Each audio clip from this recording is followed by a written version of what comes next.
Your future self sent you an urgent message. And it's brutal.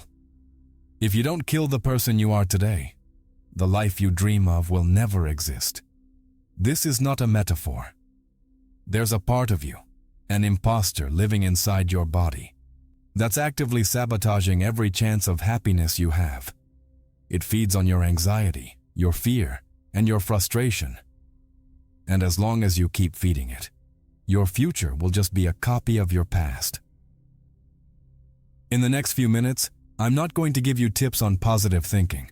I'm going to hand you the weapon that the ancient masters, like Thoth, used to execute that old version of themselves and force a quantum change in reality. The truth is, you don't need more time. You need a funeral. And it starts now. If you feel like it's time to bury your old self, comment "I am ready" and stay with me until the end. Because what I'm about to reveal may scare you, but it will set you free forever. Forget everything you think about who's in charge. Your conscious mind, the one reading these words and dreaming of a better future, is just the passenger. The real driver, the force that truly dictates the direction of your life, is your body. And it's got a dirty secret. It's an addict. Not to drugs or alcohol, but to something much more subtle and powerful. It's addicted to the emotions of your past. Think about that for a second. Before you even open your eyes in the morning, your body has already started the process.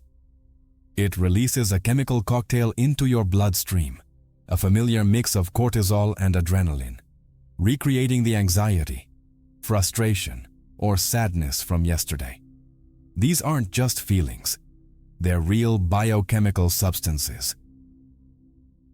Every emotion has a matching chemical signature, and when you feel the same emotion repeatedly, day after day, the cells in your body adapt. They literally grow more receptors for that specific emotional chemistry. Your body doesn't just get used to anxiety, it starts needing it to feel normal. It becomes chemically addicted to its own suffering. That's why, even on a good day, you might feel an inexplicable need to worry about something, to find a problem. That's your body going into withdrawal, begging for its dose of familiar chemistry. It's a perfect, imprisoning biological cycle.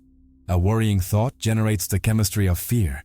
The body, addicted to that chemistry, sends a signal back to the brain, asking for more thoughts that generate that same chemistry. Then your mind starts looking for reasons to worry, creating catastrophic scenarios, reliving past pain. You think because you feel, and you feel because you think. You get stuck in a feedback loop where your body is in charge, demanding the emotions that keep it exactly the same as it's always been. Change becomes a real biological war against yourself. Dr. Joe Dispenza, a neuroscientist who studied this phenomenon deeply, says that by around age 35, 95% of who a person is becomes a memorized set of behaviors, emotional reactions, and unconscious beliefs that work like a computer program. You're no longer in conscious control. Your body has been programmed to be the mind. It knows how to feel anger, guilt, or insecurity better than your conscious mind knows how to feel joy or gratitude. You're not just remembering your past. Your body is chemically reliving it every second. That's why willpower fails miserably. Trying to think positive while your body is in withdrawal, begging for the chemistry of fear, is like trying to convince a starving man with a piece of plastic bread. The body's biological need will always beat the mind's logical intention. You're in a battle you can't win with the wrong tools. You're trying to change the software using hardware that's programmed to reject any update. The body has become the master, and the mind, its servant. But the tyranny of this chemical addiction doesn't stop there. It doesn't just affect how you feel inside. This constant chemistry, this familiar state of being, generates an energy field around you, a vibrational signature that's broadcast to the universe. And that signature is a command. It doesn't ask. It dictates what can and cannot manifest in your life. Your addicted body isn't just keeping you stuck in the past. It's actively building a future that's an exact copy of that same past. This energy field generated by your body is your true identity to the universe. It's an invisible magnet, and its polarity is defined not by your desires, but by your internal chemistry.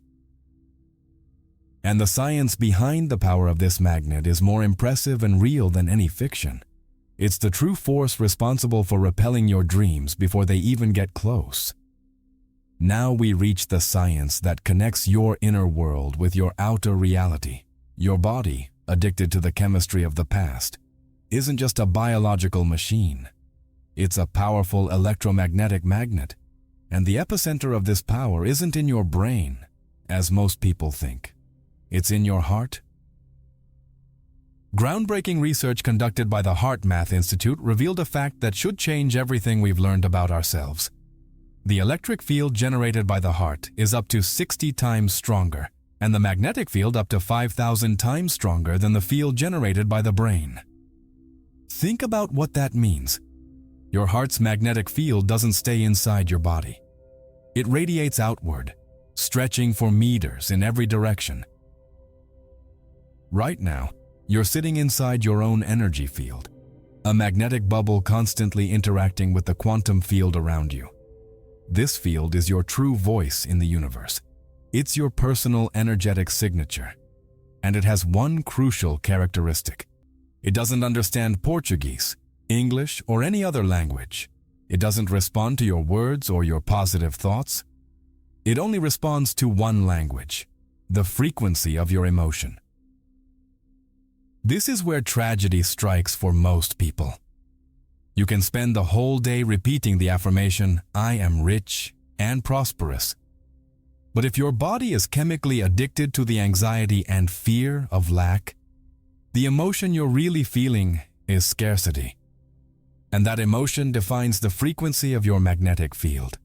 Your heart is literally broadcasting the vibration of lack to the universe.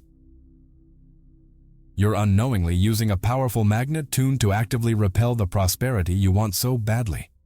It's a law of physics, as certain as the law of gravity. That explains why your life feels like a loop. You attract the same kinds of partners, face the same financial problems, deal with the same frustrations at work. It's not bad luck, it's not destiny. It's your magnetic field, tuned to the frequency of your past, magnetically attracting people and circumstances vibrating at the same frequency. You're in a vibrational rendezvous with your own energy. The universe isn't punishing you. It's just giving you a perfect mirror of the signal you're sending out.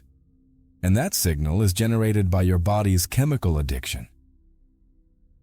Imagine trying to tune into your favorite radio station, 107.7 FM, but your dial is broken and stuck on 89.1 FM.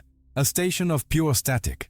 You can yell at the radio, you can wish to hear the music you love, but as long as the tuner is stuck, all you'll hear is noise. Your life works the same way. Your desires are station 107.7, but your magnetic field, controlled by your addictive emotions, is locked on the station of the past. You're repelling your dreams by default, by biological programming. But what if there was a glitch in the system, a loophole in your own biology that allowed you to take control of the tuner? What if you could consciously flip the polarity of that magnet in an instant? The truth is, that loophole exists. It's a power we all have, but almost no one knows how to use.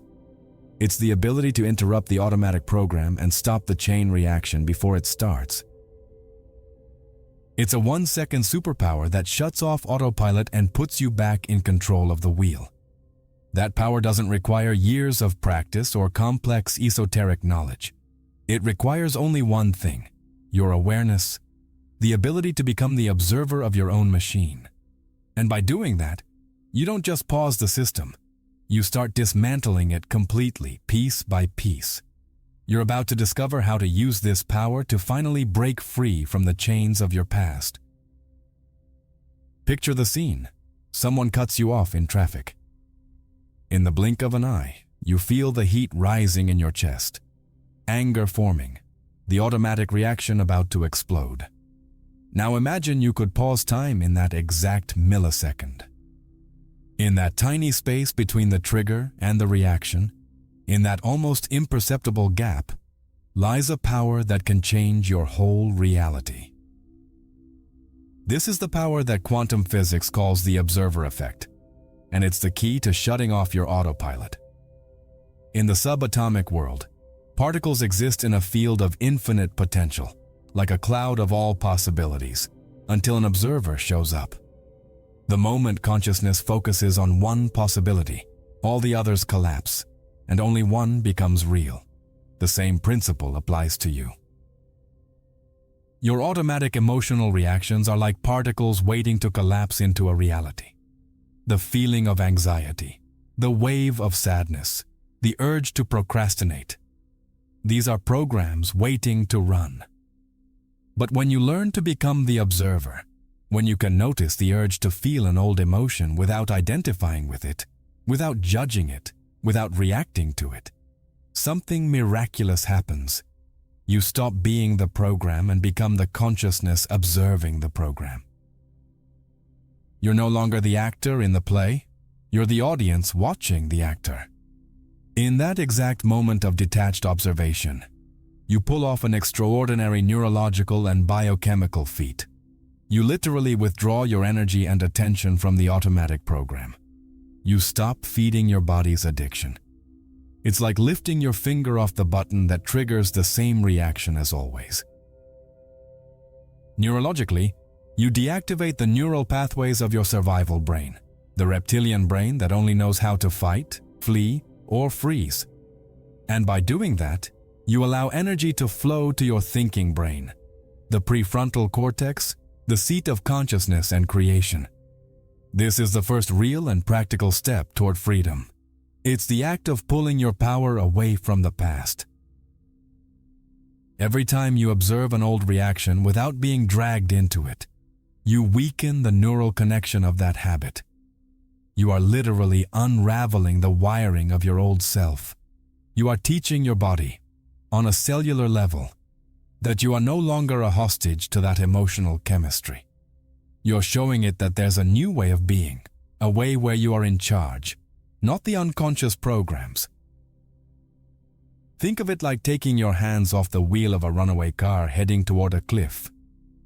The first act isn't to try to steer the wheel the other way, but simply to take your hands off.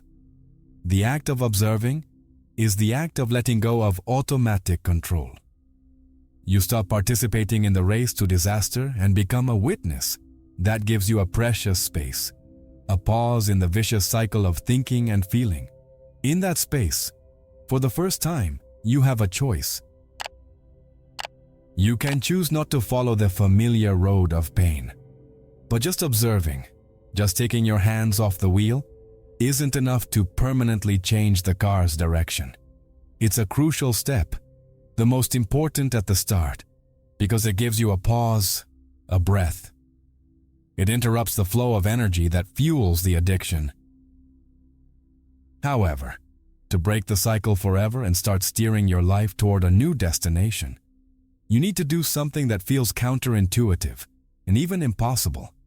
You need to confront the original driver who put you on this road in the first place. That driver is the ghost of your past, the identity that was forged to keep you safe, but now keeps you prisoner.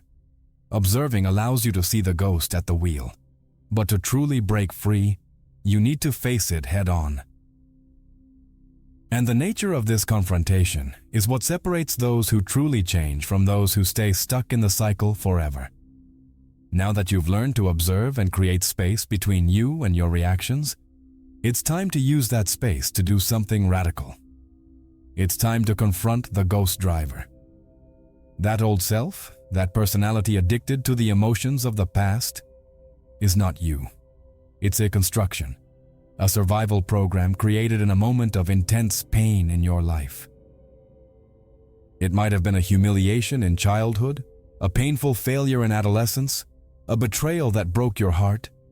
At that moment, to protect you from ever feeling that overwhelming pain again, A part of you created armor, an identity. Its mission was noble, to ensure your survival at all costs. The problem is, the war ended, but the soldier is still on guard. The original threat passed long ago, but that ghost of the past is still at the command post, treating every new opportunity, every new relationship, every chance for growth as a potential threat. It runs on simple logic. If I keep you small, safe, and in the comfort zone, you'll never get hurt like that again. It sabotages your happiness to keep you safe. It stops you from loving to protect you from pain. It blocks your prosperity to save you from the fear of loss. Trying to fight this ghost is useless. Hating it, rejecting it, or trying to ignore it only makes it stronger, because it feeds on your emotional energy. Any form of resistance is a kind of energy, and it will use that to get stronger. The only way out is not through war, but through something that feels like the opposite: acceptance and gratitude. The only way to dissolve the ghost is to face it, not to judge it, but to honor it. You need to set up a deliberate meeting with this version of you. In a state of meditation or stillness, you will call this identity. You'll visualize it in front of you. And instead of feeling anger or resentment, you'll look at it and say, sincerely, thank you. Thank you for trying to protect me. Thank you for doing your best with the tools you had back then. I acknowledge your service. I honor your intention to keep me safe. But now, I've grown. I'm stronger. I'm in charge. Your work is done. You're free to rest. This act of gratitude and release is the master key. You're not destroying a part of yourself. You're integrating it. You're welcoming the wounded soldier back home and telling him the war is over. By doing this, you pull away all the emotional power that kept that identity alive. The ghost cannot survive in the light of your awareness and your love. It isn't destroyed. It dissolves. It reintegrates into you as wisdom, no longer as a limiting program. And the moment you release this energy, something extraordinary happens in your energy field. That space that was occupied by the identity of the past, with all its weight of fear, pain, and limitation, becomes empty. You create a vacuum, a space of pure potential, of silence, of nothingness. Nature, as we know, abhors a vacuum. The universe will rush to fill that space. And it's here, in this sacred vacuum, that true alchemy begins. This is where real magic, kept for millennia in ancient texts, can finally happen. You've cleared the ground. You've demolished the old condemned structure. Now you have an empty lot, a space of pure quantum potential. And what will you build here? How will you fill this vacuum so you don't, out of habit, recreate the same prison as before? The answer to that takes us to one of the deepest secrets of the esoteric tradition, a secret embodied by a divine scribe and his tool of creation. The instant you release the energy of your old self, the universe perceives a vacuum. Nature hates emptiness and rushes to fill it. This isn't a poetic concept, it's a principle of energetic physics. You've removed a dense, heavy frequency from your field, and now there's a space of pure potential waiting for a new command, a new instruction. It's at this point that we leave modern psychology and step into the domain of inner alchemy, an ancient knowledge taught in secret for millennia. And no one embodies this knowledge better than the figure of Thoth, the ancient Egyptian scribe of the gods. Thoth, according to legend, was the master of manifestation, the one who understood that reality is written first in the realm of energy before it solidifies in the world of matter. He taught that creation isn't an act of force, but a subtle act of writing on an invisible canvas. The process you've just gone through, the confrontation and release of your inner ghost, is the first and most crucial stage of alchemy: dissolution. It's the moment when the lead, the dense, heavy matter of your past self, is dissolved into its primordial essence, so it can be transformed. Now, with the vacuum created, Thoth symbolically hands you the pen. You are standing before a blank page. The quantum field, this soup of infinite potential, is looking at you and asking, "What's the next instruction? What should I create in this space you've just cleared?" This is the most powerful and also the most dangerous moment. If you don't consciously fill this vacuum, your mind, out of habit, will start recreating the same old patterns, and all your work will have been in vain. The old programming will try to reinstall itself in the empty space. So, what do you write? How do you fill this vacuum in a way that ensures the creation of a totally new reality? The answer, and here's the secret most people get wrong, is not in thinking about your future. Thinking is the tool of the old self. Thinking is tied to the mind, the brain, and as we've seen, the brain's magnetic field is weak. Trying to fill the vacuum with thoughts is like trying to paint a wall with a dry brush. You need paint, you need substance, you need something much more visceral and powerful. The pen Thoth hands you doesn't write with ink, but with feeling. The blank page of the quantum field isn't filled with mental images, but with emotional frequencies. To write your new reality, you won't think it. You'll do something your body, as the old addict, has never done consciously and deliberately. You'll teach it to generate new chemistry, to get addicted to a new emotion. You'll generate the emotion of your desire already fulfilled. This is the crucial point that separates real manifestation from the fantasy of positive thinking. It's not about visualizing the new car. It's about feeling the emotion of freedom and joy that the car would bring you, as if you were already driving it now. It's not about imagining the perfect relationship.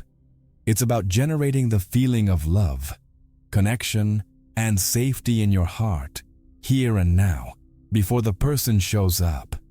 You're going to fill the vacuum with the emotional signature of your future. And by doing this, you perform the final act of creation.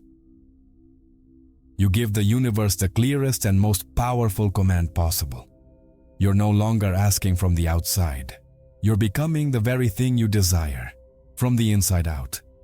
This is the secret of energetic death and rebirth, the great revelation that unites modern science and ancient wisdom. This is the secret. This is the point of no return. Real quantum change, the transformation you seek, requires the death of your old self. Not a physical death, but an energetic death. It's not about putting a bandage on an old wound, about adding a new positive habit on top of a broken identity. It's about tearing down the old structure completely and building something new from scratch. It's an act of death and rebirth. And now, with the vacuum created and the blank page in your hands, you are ready for rebirth. The secret to writing your new reality isn't visualizing your future. It's feeling your future now. Think of the version of you already living the life of your dreams. That future self of yours doesn't just think differently. They feel differently. They don't wake up waiting for abundance to arrive so they can feel prosperous. They wake up already feeling abundant, and that's why abundance flows to them. They don't wait to find a partner to feel loved and whole. They generate the feeling of love and wholeness from within, and that's why they attract someone who mirrors that feeling. They don't wait for success to happen to feel confident. They walk with the confidence of someone who has already won, and that's why doors open. The secret isn't fake it till you make it. It's feel it to create it. With the vacuum created, your job now is to use your body. The same body that was a chemical addict in the past, as a transmission antenna. You're going to intentionally and deliberately generate the elevated emotions of your future. Close your eyes and ask yourself, how would I feel if my biggest dream came true right this second? Would it be gratitude, joy, freedom, power, love?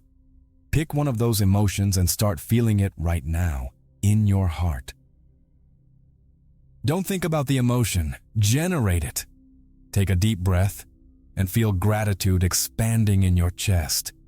Feel joy vibrating in every cell of your body. Feel the sensation of freedom like all your chains just broke apart. Hold that feeling for more than a few seconds. By doing this, you're performing true alchemy. You're changing the chemistry of your body. You're teaching your cells to memorize a new emotional state. You're literally getting addicted to joy, to gratitude, to power. By sustaining this elevated emotion, you change the magnetic signature of your heart. Remember, the heart's field is 5,000 times stronger than the brain's. When you flood it with the frequency of your future, you start broadcasting a completely new electromagnetic signal to the quantum field. A clear, coherent, powerful signal. You stop broadcasting the frequency of lack, fear, and limitation. You start broadcasting the frequency of wholeness, confidence, and infinite possibility. This is the moment you stop asking and start commanding. You're no longer on your knees, begging the universe for change. You're standing tall, as a conscious creator, broadcasting the signal of the reality you've chosen.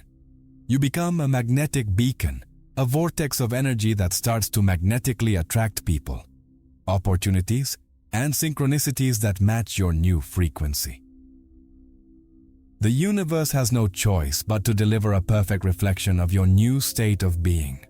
You're no longer chasing the future. You're no longer running after your dreams. For the first time in your life, through the power of your heart and your elevated emotion, you are magnetically pulling your future toward your present. You're collapsing time and space. You're not waiting for your reality to change so you can feel good. You're feeling good now, and because of that, your reality has no choice but to shift to match that feeling. As soon as you start sustaining this new emotional frequency, the universe, which is a perfect and obedient mirror, begins to respond. Reality as you knew it starts to flicker. This is where the so-called coincidences start to show up, but you quickly realize there's nothing coincidental about them. They're synchronicities. They're mathematically unlikely events that line up perfectly to show you that your inner shift is being registered. It's the universe sending you the first wave of physical evidence, proof that your new broadcast has been received loud and clear. You're thinking about a problem, and when you turn on the radio, you hear the exact solution in a song lyric. That's direct feedback from the quantum field. You start noticing these signs everywhere. You think about a friend you haven't seen in a decade, and the next day, you run into them in the grocery store line.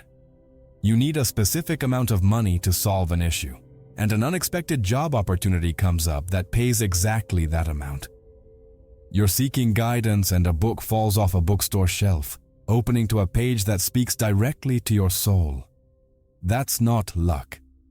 That's matter starting to reorganize itself to match your new energetic signature. Each of these events is a wink from the universe, a nod of confirmation. These early synchronicities are the fuel for your journey. They're tangible proof that the method works, that you're not just imagining things. They strengthen your faith in the process and give you the momentum you need to keep going. Every sign you recognize is like a brick being laid in the foundation of your new reality. You begin to understand that you're not alone in this process. There's a greater intelligence conspiring in your favor, responding to every step you take toward your new identity.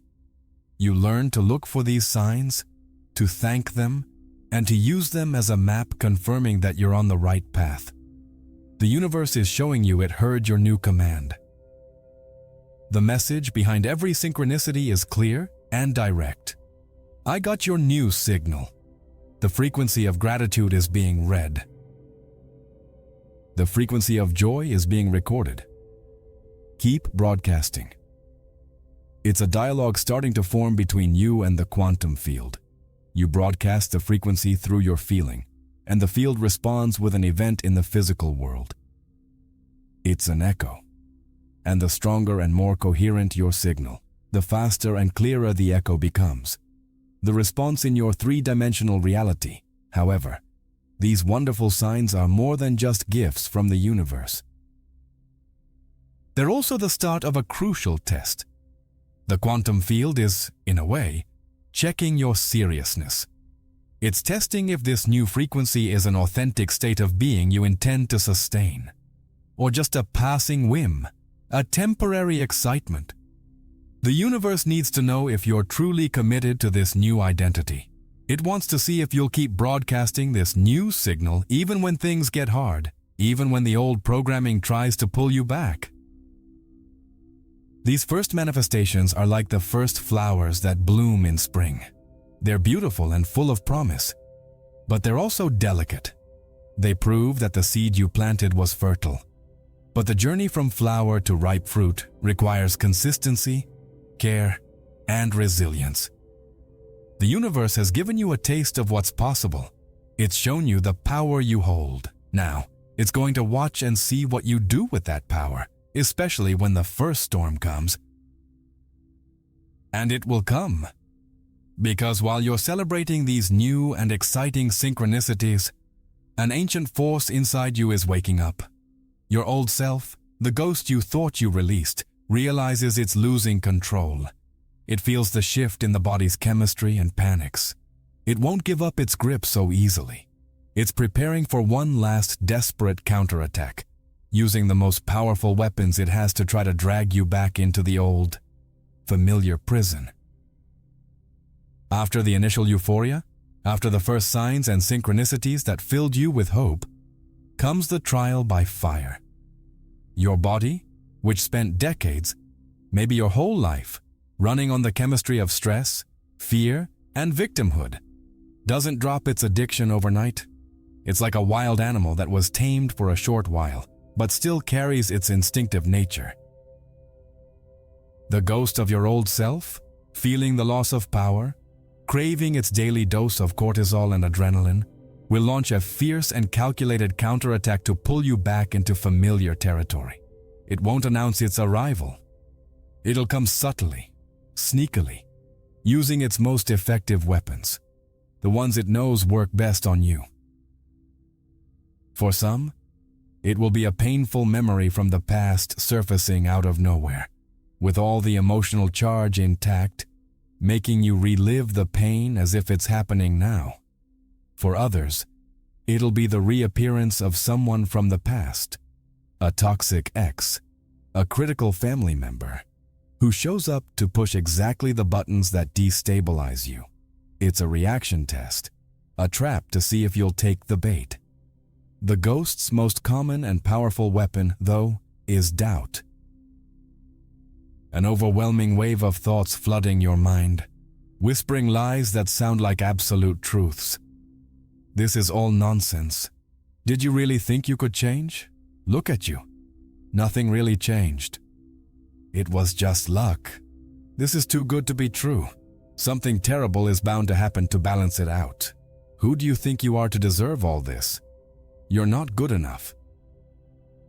That voice is the old programming trying to reassert itself, trying to convince you to retreat back to the safety of your old misery. This is the most critical moment of the entire journey. This is where 99% of people fail. They believe the doubt. They identify with the painful memory. They react to the trigger from the person in the past. And the instant they do, the moment they let the old emotion of fear, anger, or sadness take over, the body starts producing the familiar chemistry of the past again. The old radio signal is reactivated at full blast, and all the progress seems lost. The person concludes it didn't work and quits, not realizing they were one step away from locking in the change. The ghost wins not by force, but by deception. It convinces you it is you. It makes you believe the voice of doubt is your voice of reason. It makes you feel like the emotional reaction is the only possible response. It pulls you back into the victim identity, into the sense of powerlessness. And you, out of habit. Accept that identity again. The cell door, which was open, shuts once more, and you believe there was never a key. The battle seems lost, and the old gray reality settles back in, feeling more real than ever. But the key to winning this battle isn't fighting. Fighting the ghost gives it exactly the energy it wants. Trying to suppress doubt or anger only makes them stronger. The real key, the secret to passing this test and coming out stronger than ever, is one word: coherence. It's your ability to hold your new energetic frequency even when the storm of the past is raging around you. It's the skill of being the calm in the eye of the hurricane.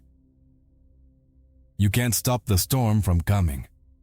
The ghost's counterattack is an inevitable and necessary part of the reconditioning process, but you can choose not to be the storm. You can choose to be the unwavering witness who watches it pass. And there's a specific technique, a mental and emotional strategy, to achieve that coherence, to win this inner war without firing a single shot, turning the ghost's poison into its own antidote. When the wave of doubt hits you, when the painful memory surfaces, when the outside world's provocation tries to pull you into reaction, your first instruction is: do nothing. Don't fight. Don't resist. Don't judge yourself for feeling what you're feeling. The fight is what fuels the old pattern. Instead, you'll do something radically different. You'll smile. Not a denial smile, but a smile of recognition. You'll look at the emotion or thought like an old acquaintance, a tired soldier who returned from the battlefield out of habit, and you'll acknowledge it. You become the observer once again, but now a trained observer. You take a step back internally and watch the show of your old mind. You see the thought of doubt, the feeling of anxiety, the impulse of anger, and you say inwardly, calmly and firmly, "I see you. Hello, doubt. Hello, fear. I know why you're here. You're trying to protect me, like you always did. Thank you for your service, but I don't need you anymore. I'm in charge now." This act of recognition without identification disarms the program. You're not fighting it. You're transcending it. Immediately after recognizing and releasing the old pattern, you apply the second part of the strategy, the most important one: deliberate recalibration. You close your eyes, take a deep breath, and for just 60 seconds, you actively generate the emotional frequency of your future self. You ignore the storm outside and create a sun inside your heart. You feel gratitude for the life you're already building. You feel joy for the freedom you've already claimed. You feel the power of being the creator of your reality. You flood your body with the chemistry of your future, on purpose. You do this repeatedly, every time the ghost attempts its counterattack. Each time you choose to observe instead of react, and recalibrate instead of give in, you're performing an act of extraordinary power. You're reconditioning your brain on a neurological level, weakening the old neural connections of reaction and strengthening the new pathways of observation and conscious creation. You're literally rewriting your brain's circuits. And at the same time, you're reconditioning your body chemically. Over time and with consistent repetition, something magical happens. The body starts to memorize the new emotional state. The cells that once begged for the chemistry of stress begin to crave the chemistry of joy. Gratitude becomes your new addiction. Peace becomes your default chemistry. The withdrawal period of your old self ends, and the body finally accepts the new master. The ghost's attacks become weaker and less frequent until one day, they simply don't come anymore. The voice of doubt becomes a distant whisper you can barely hear. You won the inner war not through brute force, but through coherence and graceful repetition. You didn't slay the dragon, you tamed it. You taught your body that it's more pleasurable to live in joy than in pain. The goal is no longer to practice being your future self. You're simply being it. Your baseline state of being has been recalibrated. The new frequency is no longer something you need to activate. It's who you are. And it's from this new plateau of being that manifestation stops being an effort. And when you reach this state of coherence, when your frequency becomes stable and unshakable, the universe responds in an even more powerful way. It no longer just sends you little signs and winks. It starts to build solid, tangible bridges right in front of you, inviting you to walk toward your new reality. And those bridges appear in the form of a very special kind of action. Once you stabilize your new frequency, the dialogue with the universe shifts to another level. It stops just sending you signs of confirmation and begins sending you invitations to act. But it's not just any kind of action. It's not the forced action of your old self, the one born from effort, struggle, desperation, and the feeling of having to do something. This new kind of action is inspired action. It doesn't come from the anxious mind, but from the calm heart. It's a sudden impulse, a clear and vivid idea that seems to come out of nowhere, but feels perfectly logical and energizing. Inspired action is the physical response of the universe to your energetic coherence. It's the next piece of the puzzle being handed directly to you. It can come in many forms. It might be a sudden urge to call someone you haven't spoken to in years. It might be an inexplicable pull to visit a specific place, a bookstore, a cafe, a park. It might be a clear idea for a new project, a business, or a creative solution to an old problem that pops into your mind while you're in the shower or on a walk. The hallmark of inspired action is its lightness. It doesn't feel like a burden. It feels exciting. Following those impulses is like pouring gasoline on the fire of manifestation. Every time you trust and act on that inspiration, no matter how small the action, you're walking across the bridge the quantum field built for you. You're doing your part in the co-creation process. Your elevated energy is the magnet that attracts the opportunity. But inspired action is the act of reaching out to grab it. It's your physical, it's undeniable declaration to the universe that you trust the process and are ready to receive. Your old self operated from the logic of cause and effect. I need to work hard for 10 hours to get X result. Your new self operates from the quantum logic of causing an effect. You first become the frequency of the desired outcome, and then the universe shows you the shortest and most surprising path to get there, through inspired action. Often at Auliu, this action won't make logical sense to your linear mind. Why should I go to this party if I'm trying to find a new job? But you go, and there you meet the person who offers you the opportunity of a lifetime. The combination of your elevated, coherent energy with your willingness to follow inspired action is what accelerates the collapse of the wave of possibilities into the reality you chose. It's the union of being with doing.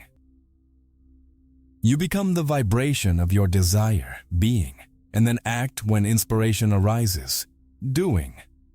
This synergy creates irresistible momentum. Things start happening with a speed and ease your old mind would have thought impossible.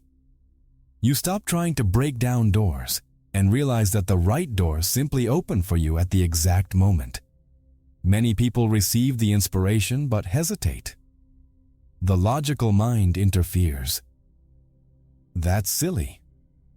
I don't have time for that. What will people think? And by hesitating, they miss the opportunity. The bridge dissolves. The key is to trust this inner GPS. Inspired action is the voice of your future self guiding you down the path of least resistance. Learning to listen to, and more importantly, to act on, that voice is what turns manifestation from a slow, uncertain process into a quick, joyful dance with the universe. And when you master that dance, when you become skilled at holding your frequency and acting from inspiration, you step into a new stage of existence. A stage where reality seems to bend and mold to your desires. A stage where what once seemed like an impossible miracle becomes your new standard of normal, your everyday life. This is the stage where you graduate. You've passed the tests, learned to tame the ghost, mastered the art of coherence, and learned to dance with inspired action. Now, you enter a flow state where magic becomes your new normal. Synchronicities are no longer rare events that surprise you. They become a constant, daily flow of miracles you come to expect. Life stops being a struggle and becomes a magical adventure, where you're constantly amazed at how perfectly the universe orchestrates events in your favor. Opportunities that once seemed light years away, dreams you tucked into the drawer of maybe someday, begin to manifest in weeks, days, or sometimes even hours. The dream job that required a qualification you didn't have suddenly changes its requirements. The house you wanted but that was out of your budget suddenly drops in price. Or the seller is charmed by you and makes the deal easier. You start living in a reality where the normal rules of time and effort no longer seem to apply to you. Problems that haunted you for years, like persistent debt or chronic health issues, start resolving in ways your logical mind could never have planned. You receive unexpected money, an inheritance, or a business idea that explodes into success. Your body begins to heal in ways doctors can't explain. Relationships that were broken heal miraculously, or more often, new relationships perfectly aligned with your new self appear effortlessly in your life, as if custom ordered. You look back at the person you were a few months ago and barely recognize them. That anxious, reactive, fearful being seems like a figure from a distant past, someone from another life. The transformation is so deep that your old story feels like someone else's story. It's not that you became a luckier person. It's that you became a conscious master of your own energy field. You finally learned the native language of the universe, the language of frequency and feeling, and now you speak it fluently. The outside world had no choice but to completely transform, because you transformed first. Remember the Hermetic principle, as within, so without. You changed your inner world so radically that the outer world was forced to reorganize to mirror this new reality. You didn't change the world, you changed yourself, and the world changed. As a result, you became the cause, and your life became the effect. You stopped being a leaf in the wind and became the wind itself. Your personal transformation reached a critical mass point. Your energetic frequency is now so stable, coherent, and elevated that it becomes an active force in the environment. You become a transmitter of energy. Your electromagnetic field, now tuned to the emotions of joy, gratitude, and love, begins to influence the energy fields of the people around you. This is the ripple effect. Your inner light begins to shine on others, often without you saying a single word. It's energetic contagion at the highest level. Friends, family, and coworkers begin to notice something different about you. They might not know how to put it into words, but they feel it. They comment on your calm in the midst of chaos, on a new certainty in your eyes, on a lightness and joy that seem to radiate from you. Your very presence in a room can calm an argument, ease tension, and lift people's moods. You become, as the HeartMath Institute describes, a human tuning fork. By vibrating in a coherent frequency, you help tune the out-of-sync instruments around you. Without preaching, without giving advice, without trying to convince anyone of anything, your elevated frequency silently gives people around you permission to rise too. Your peace inspires peace. Your confidence inspires confidence. Your joy awakens the possibility of joy in others. You become a living example of what's possible, walking proof that change is real. People are drawn to you, wanting to know your secret, without realizing that the secret is the energy they feel in your presence. At the same time, a natural sorting process begins to happen in your social life. People whose frequency is fundamentally incompatible with your new vibration begin to drift away naturally. There are no fights, no drama, no conflict. The separation happens organically and peacefully. The vibrational resonance simply isn't there anymore. It's like trying to mix oil and water. On the other hand, new people who are perfectly aligned with your new self are magnetically and effortlessly drawn into your life, showing up in the most perfect places and moments. You realize one of the deepest truths of the spiritual journey. The most impactful change you can inspire in the world isn't through what you say or do, but through who you become. Your very existence becomes an act of service. By healing yourself, you offer a map of healing to others. By freeing yourself, you show others that the doors to their prisons are also open. You understand that the best way to help the world awaken is to awaken yourself completely. The journey reaches its peak, the point of total integration. The search ends. The distinction between the practitioner and the practice dissolves. You no longer wake up in the morning thinking, "I need to meditate to feel gratitude." You wake up and gratitude is already there, pulsing in your veins like your own blood.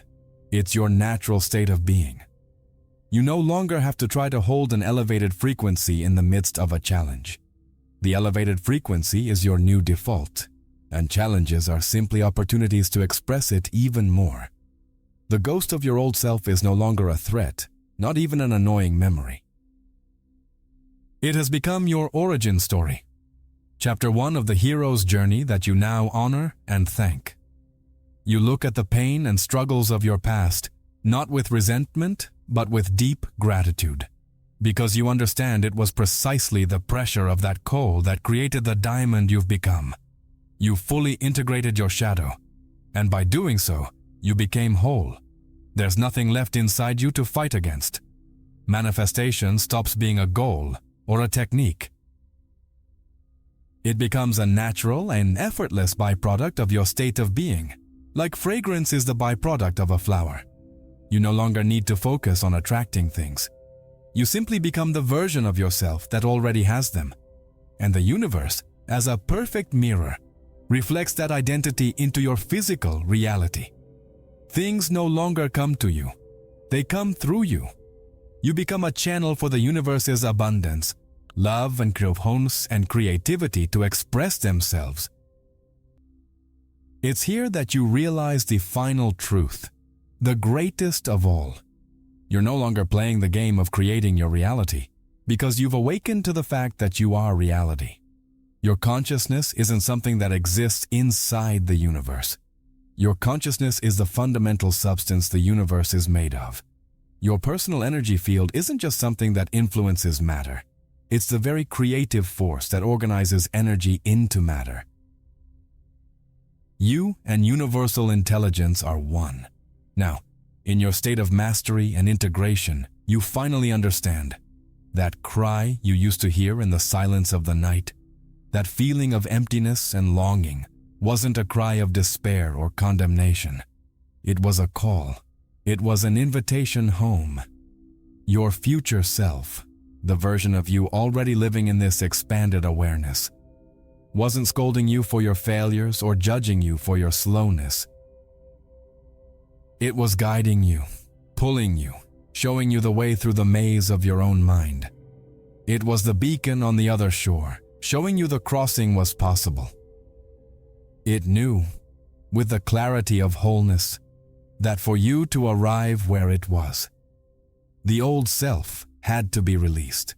It knew that the identity built on pain, fear, and limitation, the ghost driving your life, couldn't make the journey. That identity had to be faced, not with anger, but with love.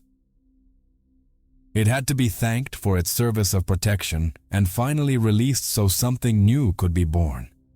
That call was your higher self inviting you to your own resurrection.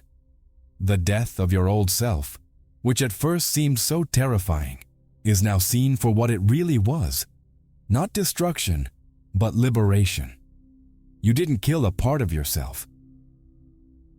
You simply let go of the chains holding back the truest, most magnificent, most powerful version of yourself that had always been there, waiting patiently beneath the layers of conditioning. You didn't eliminate the darkness. You turned on the light, and the darkness simply ceased to exist. Now, you are here. Not as someone who learned a new mental trick or manifestation technique. You are here as someone who awakened to your true divine and creative nature. You're no longer trying to manipulate the laws of the universe, because you've realized you are the living embodiment of those laws. The journey wasn't about acquiring something you didn't have. It was about removing everything you weren't, so that what you always were could finally shine. Welcome to your new reality. Look around. Feel it. It's not something you earned through effort and struggle. It's a reflection of your state of being. You didn't create it in the sense of fabricating it out of nothing. You allowed it. You stopped resisting, stopped fighting, stopped identifying with limitation, and simply let your true essence manifest in the physical world. You stepped out of your own way. If you've made it this far, comment now, "I am the new me," because that shows you're ready to live in the frequency of your future. And if you'd like to support the channel more directly, there's a link in the first pinned comment where you can contribute to spreading messages like this to many more people. Any amount, any help, makes a huge difference for me and for the growth of this project. But even if you just watched up to here, you've already helped me so much. Truly. And if this video made sense to you, share it with someone who needs this message today. Now don't leave just yet. There's a special video queued up that continues exactly where this journey left off. Click on it right now here on the screen. I'll meet you there.